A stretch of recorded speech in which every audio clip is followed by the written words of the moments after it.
said you wanted unity and stability. Does that mean Keir Starmer has your full support to stay on as Prime Minister? And then second to that, a lot of people feel that this government hasn't delivered for working class Britons. That's why they're angry. That's why Labour is tanking in the polls. How long does the government and Keir Starmer have to change that? Yes, he has my support. The government has my support. And they had my support when I put myself forward for the by-election. Because, as I said at the end, I think you can't take it for granted that the politics that I'm speaking about gets to do what I'm saying today. You have to take on a politics that is seeking to do something very different and break up what has underpinned Greater Manchester's success. So I do feel we're at a crucial moment. It is absolutely right that people give the government stability in this moment. I don't agree with you that the government hasn't done anything to support, as you say, working class Britain. I reference things that we are doing with the government support in Greater Manchester.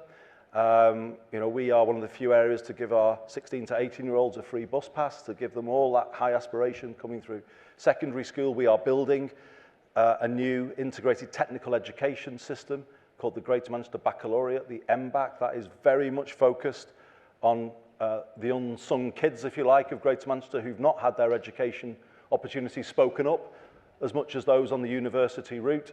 And I've got the backing of the Education Secretary, who I was with yesterday, talking to about that. We could mention other things, breakfast clubs. So I think it's got to be... Well, it's a lot 2 years in, and I know people didn't necessarily applaud the freezing of rail fares, but it was an important move after years of relentless rises. So I think there should be more, though, and I think now it's about a relentless focus on these things and be explicit, I think, anyway, in lowering rents, water bills, energy bills, rail fares, bus fares. I said it in the speech, I'll say it again. I think we are paying far too much for these things compared to other countries in Europe, and that explains why some people really struggle to hold it all together month to month.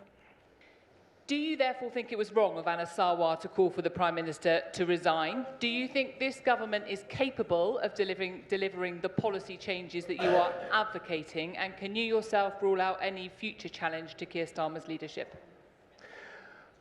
What I am calling for very clearly today is for the unity, to create the stability, to give the government the platform to focus on all of the things that I'm talking about today. And, I think we've got to get away from the kind of sense that everything is a challenge. I put myself forward, but I was saying I spoke to the Prime Minister, spoke to the government, we need to get a strong sense of a stronger team again than there has been in recent times, and that I think is what needs to come from this. We need to sort of dial down all of this constant briefing. It's seemingly a bit endless. Some of the anonymous briefing that's going around. I think we just need to, focus on what's in front of us. There's a by-election in front of us. I've been playing my role in that by-election. Been over a number of times. That is actually that's the issue in politics right in front of us. The politics of collectivism versus the politics of division, and it's that stark. And my view is you've got to focus on stopping that now. I do not want that politics to get any toehold or foothold in Greater Manchester. And honestly, I'm here today to speak about that and focus on that, because that is the challenge in front of us right now, and everything else is noise in the background. Let's be proud of what this government has already done, and it has done many good things. I am very proud of what Greater Manchester has done to improve the lives of people in Gorton and Denton, and there are real tangible things that we can point to. You often go to a by-election and people say, "Oh, not done anything round here, there's no difference." Well, they can't say that because we've made a big change in terms of public transport.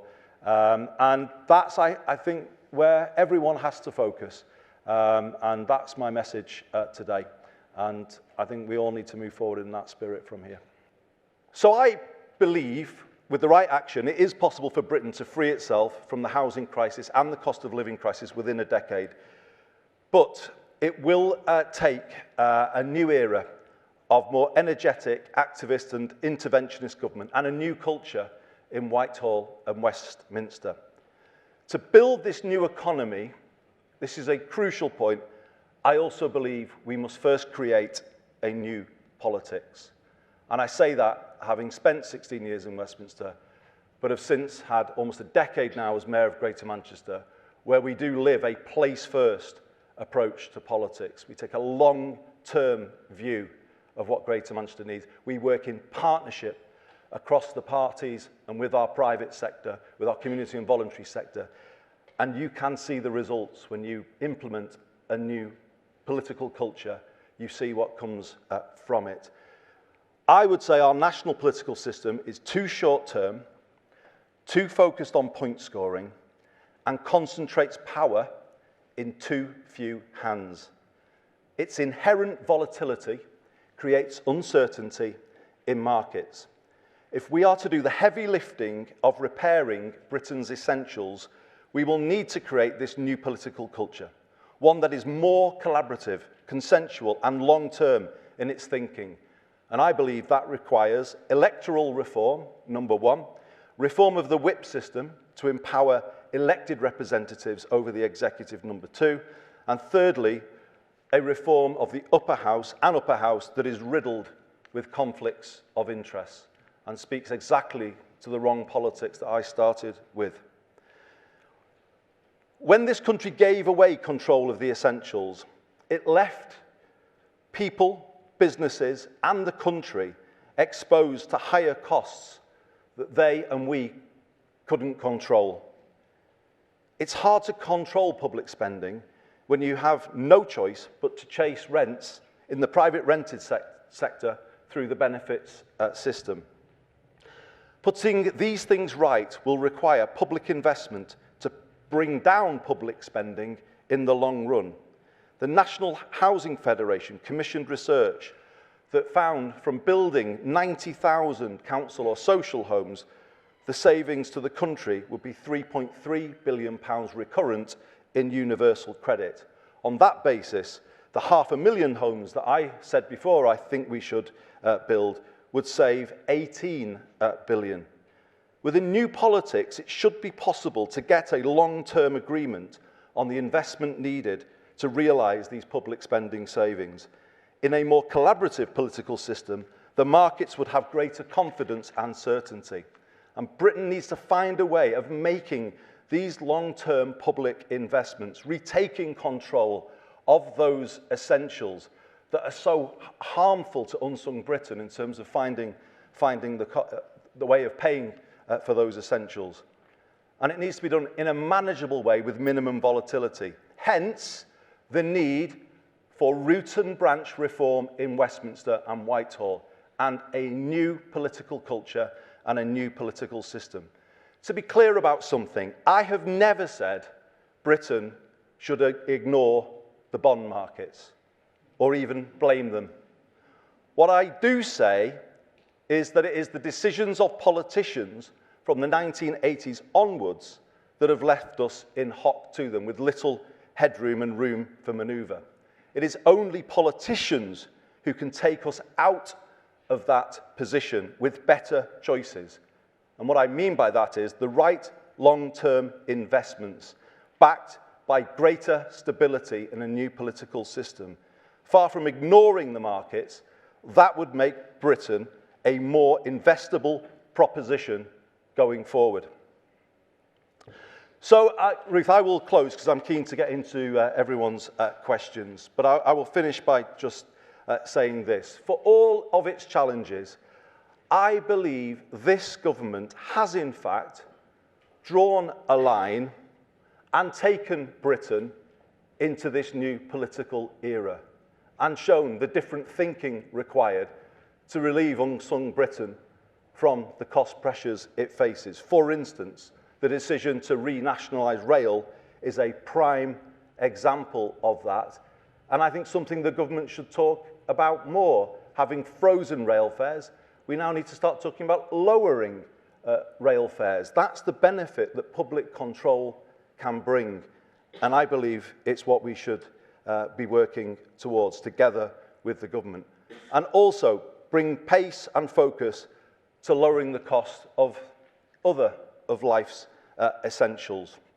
To do that requires stability, and I make my own call for that today across the Labour Party. Of course, stability comes from greater unity, and that would be helped by a more inclusive way of running the party. But recent events makes that now feel possible. And from greater stability and unity, today our focus should be on the by-election in Manchester, which I am going to say to you all today is winnable for Labour. Why?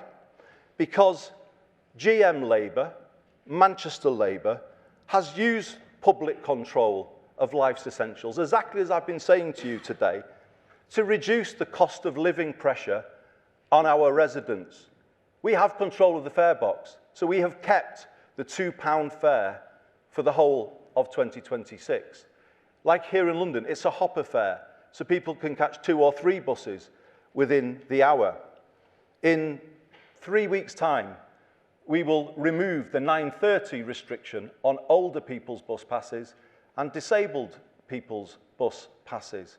We have introduced a new annual ticket through our credit unions, where people who can't afford the upfront cost of an annual can pay in weekly or monthly instalments through a credit union and thereby get the discount of an annual ticket. We are doing these things, and that means we have got an argument to take to people in Denton and Gorton about the change that we make when we build the collective wealth, the common good, and focus on that. And that is what we've done.